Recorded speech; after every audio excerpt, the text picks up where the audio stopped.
Selanjutnya disebutkan ayat yang ketiga, surah Al-Imran ayat 29. Al-Imran ayat 29. Ini menjelaskan bahwasanya apapun yang kita sembunyikan, apa yang kita terang-terangkan, itu semua Allah tahu.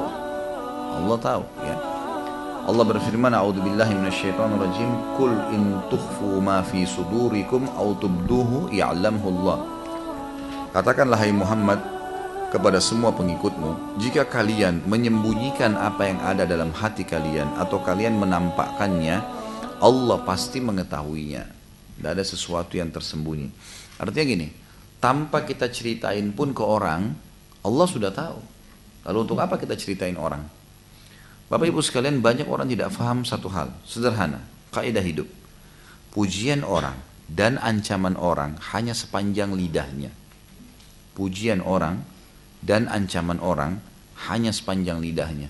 Misal ada orang mengatakan, kamu cantik ya, kamu gagah ya, kamu kaya ya, kamu pintar ya. Sebatas panjangan lidah. Apa yang kita dapatkan dari pujian tersebut? Tidak ada. Apakah pujian itu akan membuat lapar kita hilang?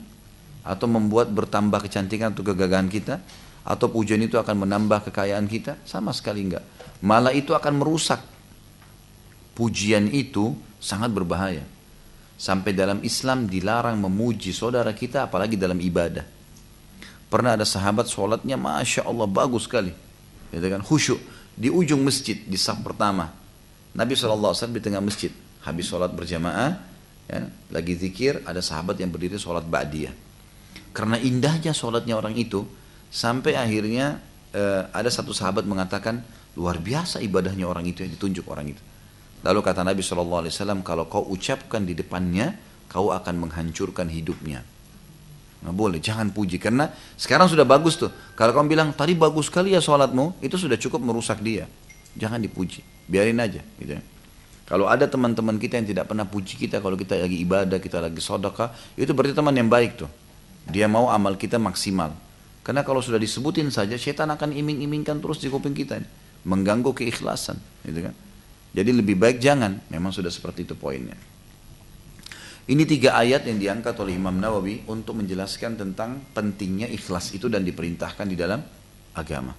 Baik, kita masuk sekarang ke hadis pertama dalam kitab kita ini. Hadis yang sudah sangat masyhur. Ya, hadis ini sangat masyhur dan memang ini dijadikan sebagai landasan dalam setiap amal dan juga keikhlasan. Dari Amir Mukminin Abu Hafs Umar bin Khattab bin Nufail bin Abdul Uzza bin Riyad bin Abdullah bin Qurt bin Raza bin Adi bin Ka'ab bin Lu'ay bin Ghalib al-Qurashi al-Adawi. Di sini Imam Nawawi sengaja menulis nasabnya Umar bin Khattab lengkap supaya ya setiap orang harus memahami kalau beliau adalah seorang sahabat Nabi yang benar dan juga beliau Amir Mukminin, pernah menjadi khalifah.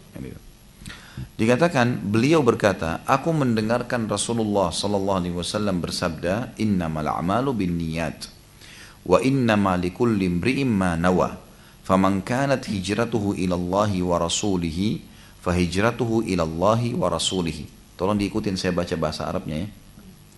Wa man kanat hijratuhu lidunya yusibuha aw imra'atin yankihuha fa hijratuhu ila ma hajara ilai. Terjemahan umumnya dulu.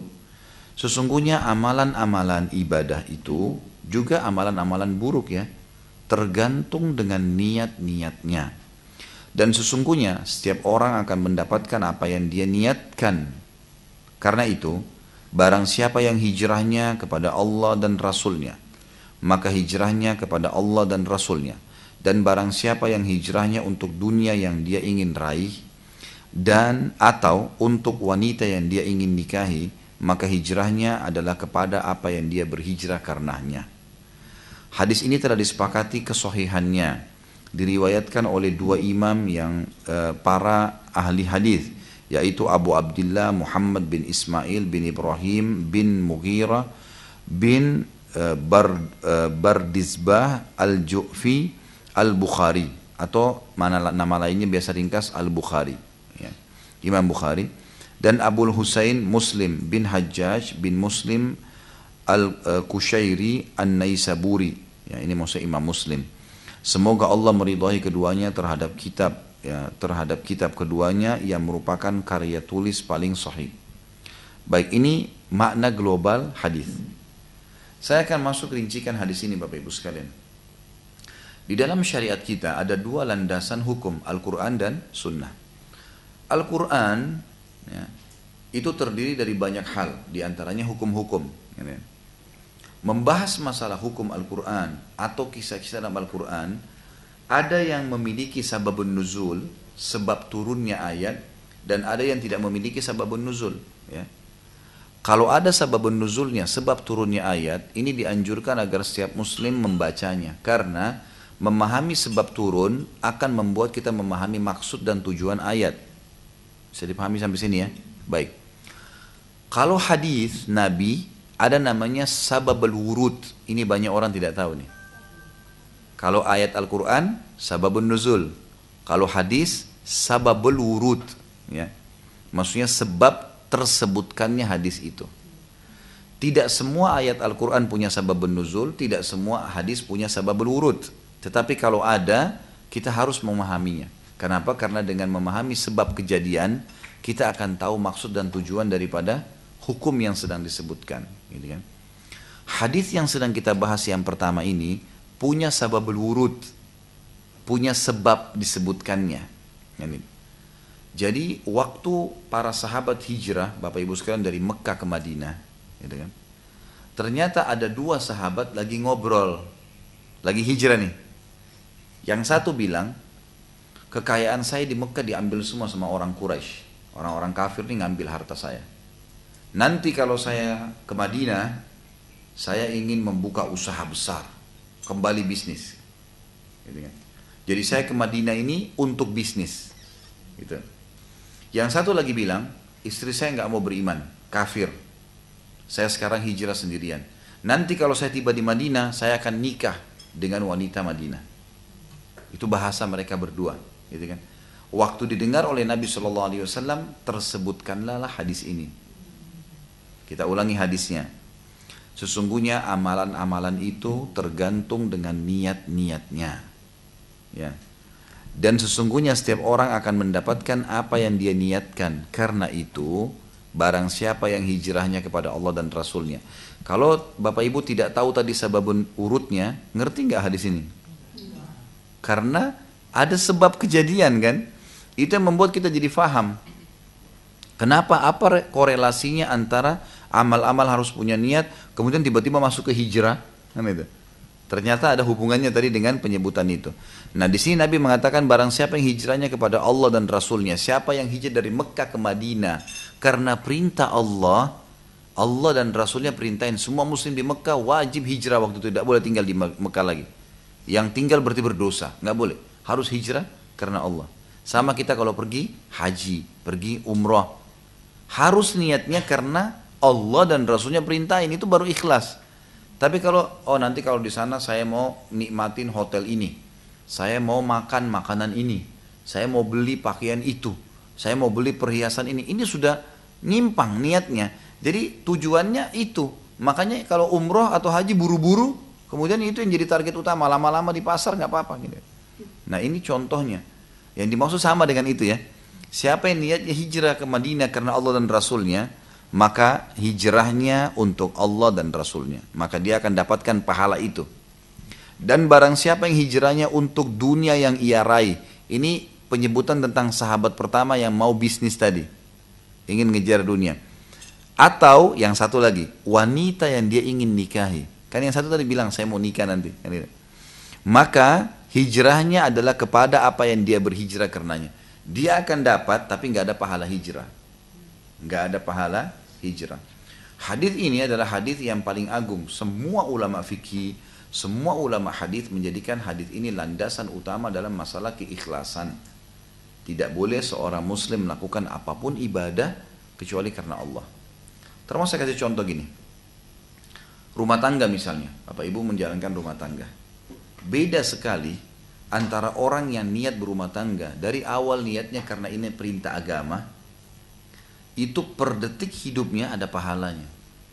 Karena dia niatnya ini karena perintah Allah, bukan hanya karena suka Bukan karena orang tua suruh, bukan karena teman-teman semua sudah menikah. Memang bukan. Emang saya menikah sama orang ini karena ini perintah agama. Lain. Itu namanya keikhlasan ya.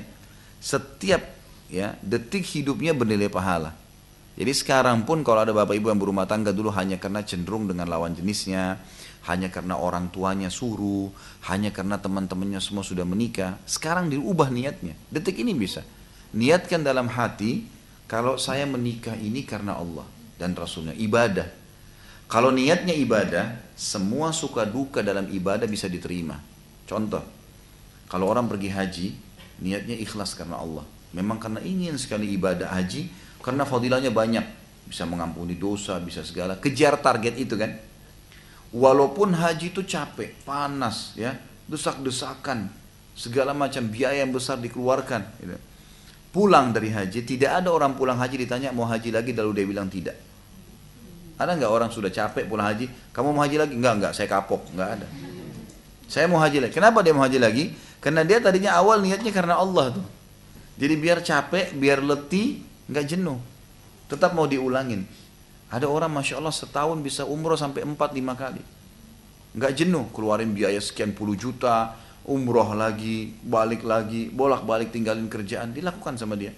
Bahkan saya tahu ada pengusaha Masya Allah yang sukses di Jakarta, sampai punya banyak building-building gitu kan, itu setiap bulan pasti 3 minggu di Jakarta, seminggu di Saudi, setiap bulan. Dia sama istrinya berangkat, umroh, pokoknya seminggu tuh tenangin di Masjid Haram sama Masjid Nabawi. 3 minggu baru kerja, tiap bulan. Allah bukain rezeki yang luar biasa gitu, tidak terbatas rezekinya, Masya Allah. Sampai umurnya sudah sangat tua pun masih Allah berkahi. Kesehatannya, kehartanya, ke anak-anaknya, semua dan seterusnya. Ini contohnya. Orang kalau kerjakan karena Allah, tidak ada kejenuhan. Betul ada suka dukanya. Kenapa para sahabat mau berjihad? Padahal mereka tinggalin keluarga, di medan perang itu tidak ada kamar mandi, makanan bisa tidak ada, bisa ditawan setiap saat, bisa mati, bisa luka, bisa segala. Tapi mereka bolak-balik tuh kerjain. Karena memang niatnya karena ibadah kepada Allah. Lain kalau niatnya ibadah, gitu kan. Kita sedekah sebesar apapun, kalau karena Allah ikhlas aja tuh. Kalau ikhlas, nggak ada dipikirin, ya sudah keluarin aja, gitu kan. Seperti itulah. Maka ini yang dimaksud dengan niat untuk mengikhlaskan ibadah. Ya. Semua orang harus ikhlaskan niatnya karena Allah Subhanahu wa taala. Ini pelajaran pertama dari hadis. Pelajaran kedua dari hadis kita adalah semua ibadah harus diikuti dengan niat. Semua ibadah harus diikuti dengan niat. Tidak sah kalau tidak ada niatnya. Misal ada teman-temannya Bapak Ibu lagi sholat. Kita karena nggak enak ikut sholat. Misal. Tidak mau sholat sebenarnya. Ya kan? Tapi karena teman-temannya sholat dia ikut sholat. Berarti di sini kan sudah nggak benar ya, nggak diterima sama Allah SWT. Atau dia hanya dibalas sesuai dengan niatnya dia saja. Dia niatnya memang tidak mau sholat, hanya supaya teman-temannya tahu, masuk masalah riya, malah dapat dosa dia. Ya. Dibalas dosa karena niatnya tidak benar. Kalau dia niatnya sholat, karena perintah agama nih, pada sholat saya ikut berjamaah, ini Allah perintahin, itu ada pahalanya. Ya. Ada pahalanya. Itu makna daripada hadis, setiap amalan harus ada niatnya, dan orang akan dibalas sesuai dengan kadar niatnya. Hati-hati, niat baik akan mendatangkan pahala yang baik, niat buruk akan mendatangkan dosa yang berat. Saya kasih contoh. Ada hadis lain, Bapak Ibu sekalian, tentang masalah adab niat nih. Disebutkan oleh Syekh Abu Bakar Al-Jazair rahimahullah dalam kitab beliau Minhajul Muslim. Siapapun laki-laki, kata Nabi SAW, yang datang ya, mengiming-imingkan seorang wanita dengan janji-janji. Kalau kau nikah sama saya akan berikan rumah, saya akan berikan mobil, saya akan begini, saya akan begitu. Sama kalau kita balik, seorang wanita ingin menikah dengan seorang laki-laki, lalu dia mengiming-imingkan, kalau kau nikah sama saya akan pakai jilbab, saya akan sholat, saya akan A, B, C, dan sampai orang, akhirnya pasangannya, yarhamkillah, akhirnya pasangan dia itu, yang tadinya dia jadikan target, mau menikah dengannya, terhalalkan kemaluannya. Sementara dia tahu dirinya dusta, niatnya memang tidak benar, dia tidak mau lakukan itu. Janji itu semua palsu, gitu kan? Dan Allah tahu dia dusta, maka dia akan bertemu dengan Allah sebagai seorang pendusta. Hari kiamat dihukum di neraka sebagai pendusta. Walaupun dia sudah jadi suami atau jadi istri. Perhatikan pengaruhnya niat ya. Jadi dia niatnya memang tidak benar di sini. Waktu pasangannya tanya, mana janjimu? Ah itu kan dulu. Ya. Misal, dia tepis. Maka ini dibalas oleh Allah SWT sesuai dengan kadar niatnya. Ketemu dengan Allah sebagai seorang pendusta. Lanjutan hadis kata Nabi SAW, dan siapapun yang mendatangi seseorang pemilik uang, lalu dia mengatakan, pinjamkanlah kepada saya akan bayar. Lalu diiming-imingkanlah, saya akan bayar sebulan kemudian, nanti kalau saya dapat untung saya akan kasih sekian persen. Dan dia tahu dia dusta. Allah tahu dia dusta. Niatnya dalam hati memang sudah tidak benar, mau menipu, gitu kan. Lalu terhalalkanlah uang pemilik piutang tadi. Dia pinjamkan, gitu kan, dan dia tipu, dia pergi lari. Maka dia akan bertemu dengan Allah sebagai seorang pencuri. Dia akan ditangkap. Nanti hari kiamat akan dihukum, dimasukkan neraka, ditangkap dan dihukum. Gitu. Jadi walaupun di dunia dia berhasil lari, di akhirat tidak bisa lari. Tapi kita lihat di sini pengaruh daripada niat. Besar sekali pengaruhnya. Ya. Makanya sebagian ulama salaf dari sahabat dan tabi'in mereka berkata, saya berharap memiliki niat di setiap ibadah. Semua ibadah saya ingin punya niat. Karena niat ini berpengaruh sekali. Dalam hadis yang lain, kata Nabi SAW, ya, man hamma bihasanatin walam ya'malha. Siapa yang niat mau mengerjakan satu perbuatan baik. Misal bapak ibu mau tidur malam, niat mau tahajud. Terus kebablasan tidur. Tidak sempat dilakukan. Tapi niatnya memang awalnya mau sholat tahajud kalau bangun, gitu kan. Kutibalahu hasanatun kamilah. Dicatatkan baginya pahala lengkap ibadah itu. Belum dikerjakan ya, ini baru diniatkan. Makanya tadi saya bilang sahabat dan tabi'in itu mengatakan saya berharap punya niat di semua amal. Misal gini, ada keluarga kita pergi haji. Kita nggak pergi haji tahun ini misalnya. Mereka pergi haji. Niatkan dalam hati, ya Allah kalau engkau mudahkan saya pun mau haji seperti mereka. Cuma memang kita ada halangan ya. Belum dapat visa misalnya atau belum ada cukup dana dan seterusnya. Tapi yang jelas kita sudah niatkan. Dapat pahala hajinya tuh. Gitu kan. Makanya mereka bilang saya berharap punya niat di setiap amal soleh. Semuanya. Kata Nabi SAW dicatat baginya cahaya lengkap. Baik.